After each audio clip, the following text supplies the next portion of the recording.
নমস্কার, কেমন আছেন সবাই? আশা করছি সবাই খুব ভালো আছেন আর আমরাও খুব ভালো আছি। সকালে ঘুম থেকে উঠে পড়েছি আর ঘুম থেকে উঠে মুখ ধুয়ে বাসি জামা কাপড় ছেড়ে নিয়েছি। আর ওদিকে রূপুসোনাও ঘুম থেকে উঠে পড়েছে। রূপুসোনাকেও দাঁত মাজিয়ে মুখ ধুয়ে দিয়েছি। আর তারপরে মোটর চালিয়ে মাকে জলগুলো ভরে দিলাম। মা ওদিকে কাজে ব্যস্ত, মায়ের এখনও স্নান হয়নি। আর জল ভরে এদিকে চলে এসেছি একটু চা করতে। রূপুসোনার জন্য কমপ্লান বানালাম আর আমার আর মায়ের জন্য চা। আমার আবার লিকার চার থেকে দুধ চাটা খেতেই বেশি ভালো লাগে, তো তাই জন্য দুধ চাই বানালাম মায়ের আর আমার আর রূপুসোনার কমপ্লান। আর এখন বসে চাটা খেয়ে নিচ্ছি আর রূপুসোনাকেও কমপ্লানটা খাইয়ে দিচ্ছি। একদিকে রূপুসোনাকে খাওয়াচ্ছি, একদিকে আমিও খেয়ে নিচ্ছি। আর আমার বাবা অনেক সকালে বাজার করে দিয়ে চা খেয়ে চলে গিয়েছে পুজো করতে। মায়ের এদিকে স্নান হয়ে গিয়েছে, মা তরকারি বানাচ্ছে আর আমি চা খেয়ে চলে এলাম ঘরে বিছানাটা গোছাতে। বালিশগুলো ঠিক করে বিছানাটা গুছিয়ে নিলাম। আর যেহেতু এই কদিন বৃষ্টি পড়ছে, জামা কাপড় একবার শুকাচ্ছে আর একবার ভিজে যাচ্ছে, যার কারণে খাটের বাটামের মধ্যে জামা কাপড়গুলো সব মেলে দিয়েছিলাম, শুকিয়ে গিয়েছে।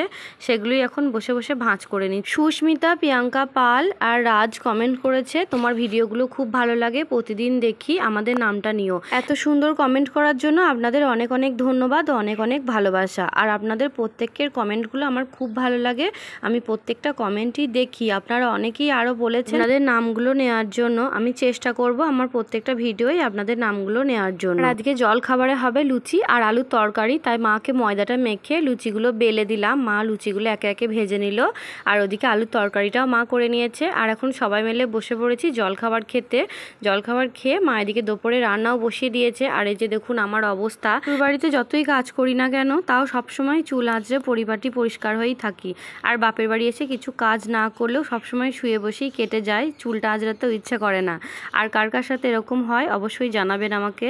যাই হোক, দুপুরে খাওয়া দাওয়া করে নিয়েছি। মা আজকে দুপুরে অনেক কিছু রান্না করেছিল আর আমার দিদি এসেছিল, দিদিও বাড়ি থেকে অনেক কিছু রান্না করে নিয়ে এসেছিল। তারপরে সবাই মিলে বসে দুপুরের খাবারটা খেয়ে নিলাম। আর এদিকে হয়ে গিয়েছে এখন সন্ধে, বাবা সন্ধে দিয়ে পুজো দিয়ে নিচ্ছে আর রূপুসোনা দিদার কোলে ঘুরে বেড়াচ্ছে। আর এখন সন্ধেবেলা বানাবো একটা কেক, এটা হচ্ছে ম্যাঙ্গো জেলি কেক। আমি বেশ কয়েকদিন ধরে ভিডিওতে দেখছি, তো ভাবলাম আমি একটু বাড়িতে চেষ্টা করি।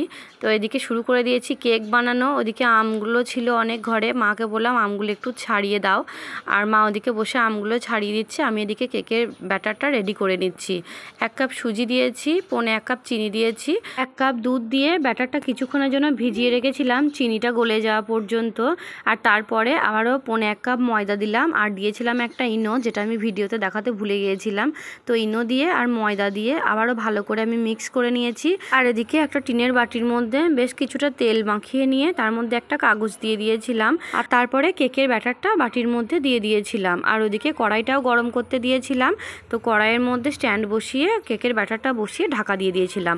রূপুসোনা এখানে বসে বসে খেলা করছে সুমন দাদার সঙ্গে। আর আমার বাবা গিয়েছিল বাজারে, বাজার থেকে চপ আর স্যান্ডউইচ আনতে বলেছিলাম, তাই স্যান্ডউইচ আর চপ এনেছে। আর ওদিকে দেখলেনই তো আমি ম্যাঙ্গো জেলিটা করে নিলাম চিনি দিয়ে আর আম দিয়ে। তো ম্যাঙ্গো জেলিটাও হয়ে গিয়েছে আর এদিকে কেকটাও হয়ে গিয়েছে। কেকটা এখন নামিয়ে নিয়েছি আর তারপরে কাগজগুলো ভালো করে ছাড়িয়ে নিচ্ছি। কেকটা না একটু বেশি হয়ে গিয়েছিল, যার কারণে সাইডগুলো একটু ভেঙে ভেঙে গিয়েছে, কিন্তু খেতে ভালোই হয়েছিল। তারপরে সুতো দিয়ে কেকটাকে কেটে নিলাম ভালো করে। কেটে নেওয়ার পর জেলিটাকে আমি দিয়ে দিচ্ছি। প্রথমে মাঝখানটায় দিয়ে নিলাম ভালো করে, আর তারপরে বাকি যে অংশটা ছিল সেটাও চাপিয়ে দিলাম। কেকের ওপরের অংশটা তো ভালো করে জেলিটা দিয়ে দিলাম, একটু বেশি করেই দিয়েছি যেহেতু আমি অনেকটাই জেলিটা বানিয়েছিলাম। তো এই যে খুব সুন্দর করে জেলিটা দিয়ে দেওয়ার পর কেকটা এরকম দেখতে হয়েছে। আপনারাও বাড়িতে একদিন বানিয়ে দেখবেন, যেহেতু এখন আমের সময়। যাই হোক, ভিডিওটা কেমন লাগলো জানাবেন। সবাই ভালো থাকবেন, টাটা।